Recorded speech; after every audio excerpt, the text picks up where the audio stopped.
Hi, I'm Carly Chan, And I'm Amy Wu. and this is our project on the effect of benzaldehyde and 4-hydroxybenzaldehyde on behavioral responses in planaria. Benzaldehyde is an aromatic aldehyde that has a variety of functions in cosmetics. Benzaldehyde and its derivatives can be found in additives, drugs, perfume, inks, and soap. Benzaldehyde is considered one of the most important food flavoring agents after vanillin. It is a very important ingredient in natural fruit flavors. Some previous studies have indicated that benzaldehyde is not toxic. Currently, benzaldehyde is not considered a carcinogen for humans at the concentrations used in cosmetics.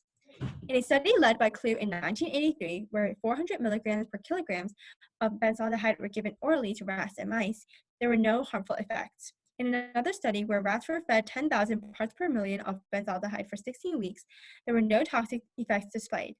In a report done by the Cosmetics Ingredient Review Expert Panel, they tested chemicals structurally similar to benzaldehyde and concluded that they were safe to use in cosmetics at concentrations of up to 5%. In 1980, researchers tested benzaldehyde in cancer patients to see if it could slow the growth of cancer cells. Even after prolonged exposure to this chemical more than 1 year, it was not shown that it leads to toxic effects. Other studies indicate that benzaldehyde is toxic, especially at higher concentrations. In a safety report of benzaldehyde, it stated that when rabbits repeatedly inhaled benzaldehyde at 500 parts per million, it irritated their nose and eyes. When they breathed it at 750 parts per million, they died. In 1991, Eastman Kodak gave rats and mice 200 to 3,200 milligrams per kilograms of benzaldehyde. The rats were observed to be weak and had bloody urine, a rough coat, and diarrhea. The mice were observed to have a rough coat, were weak, and lie down stretched out with their sides caved in. Rats ultimately died within a few hours, while mice died within 2 days. In a behavioral study done in 2006, mice that had blood levels of 0.12 nanograms per milliliter of benzaldehyde experienced a 44% reduction in motor activity. In a toxicity study done in 2013, it was found that benzaldehyde has apoptotic and cytotoxic effects. They used the tunnel assay to test cytotoxicity on human lymphocyte cell culture.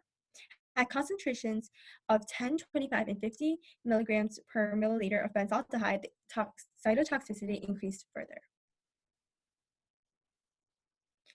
One derivative is 4-hydroxybenzaldehyde, a chemical used in drugs as a flavoring, fragrance, and a food additive. A study done on rat brains showed 4-hydroxybenzaldehyde to be an anticonvulsant. Findings from past papers show that 4-hydroxybenzaldehyde had antioxidant effects on lipid and enzyme peroxidation.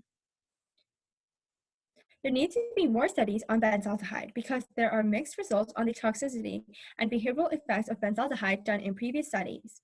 Toxic effects usually vary between studies tested on different models and with different concentrations.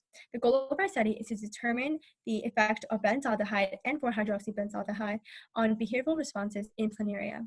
We hope to compare the toxicities of benzaldehyde and 4-hydroxybenzaldehyde to see if 4-hydroxybenzaldehyde could replace benzaldehyde in some products in the future. We obtained planarian worms from Carolina and both chemicals of benzaldehyde and 4-hydroxybenzaldehyde from Sigma Aldrich. We had 3 groups of planaria. Our control ones were in 0.5 molar saltwater solution, and then the other 2 groups were 50 millimolar benzaldehyde and 50 millimolar 4-hydroxybenzaldehyde. Each of the 3 groups had 3 planaria in each. To conduct planarian locomotor velocity assay, known as PLMV, individual planarian were placed into gridded petri dishes with saltwater solution and then recorded for 2 minutes to determine the number of grid crossings made in that time interval. To videotape each trial, we set up an iPad onto an elevated surface and the petri dishes on a depressed surface to reduce glare from ceiling lights and improve stability. We conducted approximately 9 trials a day for 3 weeks. For our toxicity assay, we observed the planaria in their respective treatments daily to see how many, if any, had died. This helped us determine if the concentration of the chemical solution was deadly for the planaria. From our data, there seemed to be no significant difference between the 3 groups since there was a p-value of greater than 0.05. 50 millimolar benzaldehyde group had a general trend of a decreasing number of crossings as the days progressed, but this trend was not observed in the other two groups. On day 6 and day 18, there was a significant difference between the benzaldehyde and 4-hydroxybenzaldehyde planaria, with a p-value of less than 0.05. From what we observed, no planaria died immediately or shortly after being exposed to the chemicals, but there was unwellness observed, but we didn't take any quantitative data. We were not able to collect that much data due to limited time, but in the time we had, we were able to improve our data collection method to be more efficient and have more clarity. Overall, there seemed to be no significant difference between the three groups.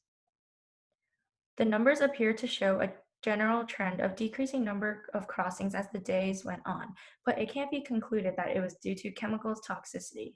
It could be due to the planaria aging.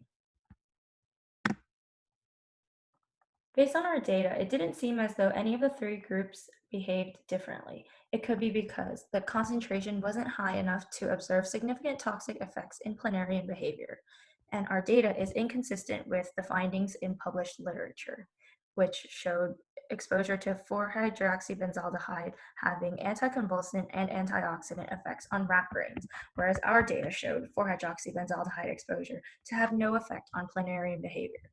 We think this inconsistency could be due to experiments done in different organisms that have different tolerances to chemicals.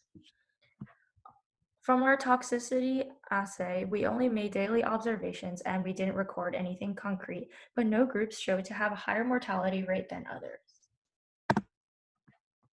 We chose Planaria as our model organism because they are sensitive to chemicals and their nervous systems have many similarities to those of humans. We chose 50 millimolar concentrations of both benzaldehyde and 4-hydroxybenzaldehyde because the highest benzaldehyde concentration reported in food and cosmetics was between 44 and 47 millimolars. However, from our data, we think that 50 millimolar may not have been high enough to show significant differences in planarian behavior. We chose 4-hydroxybenzaldehyde as the derivative because it can be a substitute at up to double the concentration of benzaldehyde for the same strength. We had many limitations to our study. We used 2 samples of planaria, increasing our variability, and we had a small sample size of 5 planaria per group. We also only tested planaria exposed to 50 millimolars of aldehyde, so there was a lack of varied concentrations, and we were therefore unable to see the scope of the toxicity of the chemicals. There was a school break during our data collection, resulting in a large gap between trials from day 6 to day 17. We used pipettes to put salt water into the petri dishes, so there wasn't identical amounts of water in each dish. The individual planarian were also not uniform in size, increasing our variability even further. Our earlier recordings were shaky from holding the device and had glare from ceiling lights, making it difficult to locate the planarian at times. We can use the data we collected to determine more appropriate alternatives for benzaldehyde in products. We could improve on what we did by trying to do more trials in one period and by being more efficient so that we could have more data. In the future, in order to see the range of toxicity produced by benzaldehyde, we should test for different concentrations of benzaldehyde and 4-hydroxybenzaldehyde, that is 10 millimolars, 30 millimolars, 70 millimolars, and 100 millimolars. This will allow us to see if benzaldehyde is not toxic because of the concentrations we are testing, or if it is just not very toxic in general. We could also use the regeneration assay for planaria in the future to add validity to our experiment. Testing to see if benzaldehyde and 4-hydroxybenzaldehyde affect planaria's ability to regenerate also allows us to determine how toxic benzaldehyde is. We could also use the feeding activity assay to further test the effect of benzaldehyde on planarian behavioral responses. A new approach to the question we worked on could be by using the chemotaxis assay. We could see if the planaria still moves toward the chemoattractant planarian food if exposed to different concentrations of benzaldehyde and 4-hydroxybenzaldehyde. This will test if the nervous system has been negatively affected by the chemicals. There needs to be more experiments to confirm the results of the study. From our data, it seems as though benzaldehyde is safe. It also seems as though 4-hydroxybenzaldehyde is slightly less toxic than benzaldehyde.